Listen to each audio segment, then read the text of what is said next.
Hey everyone, I'm just gonna do a magic trick reveal, something different from the usual. This is a video response to the greatest magic trick in the world by ultradeepbase.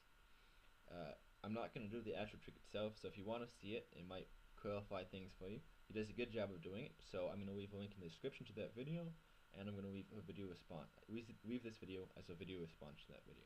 For this trick, you need a normal playing deck, nothing fancy about the playing deck, but you do need a second card. Now, at this point, you have to choose a card, any card. It doesn't have to be the 5 of spades, but I'm doing it exactly the same way, so I do choose the 5 of spades. So note, this backing is the same as this deck, and this backing is different. These white edges are very important, so it's important that you have the same white edge, or else it might reveal itself too soon. Now, I do realize there's a cut in this deck that has nothing to do with the magic trick. It has nothing to do at all with it. All it is this is an old casino code, so there's a cut in it, so that way they know not to put it back in circulation in the casino. And it's nothing fancier than that.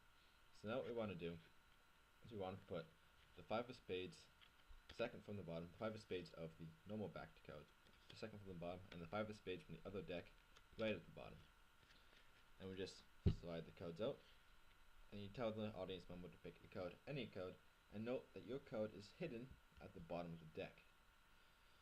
So you tell them to pick any card. It really doesn't matter. It could be the 5 of clubs, it could be anything, but I'm going to make it the 8 of diamonds just to be the exact same. I knew what it was because I put it on the top. I didn't rig the deck other than those 3 cards, and you don't have to rig the 8 of diamonds. That doesn't matter at all. So now what you do is you split the deck, making sure that the 5 of spades is on the bottom of this one, and you just shuffle by taking one card off at a time and putting it on the deck. So you just put your thumb on it and let the friction do the rest. You do that faster, it looks like you're shuffling because people don't see what you're actually doing. The audience member is eventually going to tell you to stop. You put the 8 of diamonds right there. You put the bottom of the deck on top, which is the 5 of spades. So now the 5 of spades from the other deck is on top of the 8 of diamonds. That's very important. Now you spread out the deck and you look for the card. Ah, there it is.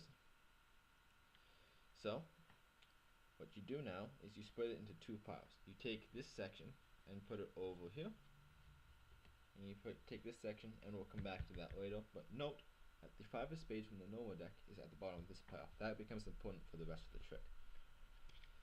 So just to let you know where the position is right now, this is the 5 of spades from our other deck, this is the 8 of diamonds. So instead of just revealing this card as the 5 of spades, you want to do a double flip and pick up both this card and the one underneath it, revealing the 8 of diamonds. You do the double flip back. Sorry, I wasn't very good at that. And you ditch this card as the 5 of spades, leaving the 8 of diamonds on top. You then pick up the rest of the deck, and you go, well, let's do it again. So this 5 of spades, I'm going to do the same thing. What you do is you do the fake shuffle, make it look exactly like the normal part of the trick, like nothing's gonna change, and then you put the card back in and you loosen the deck. It doesn't matter.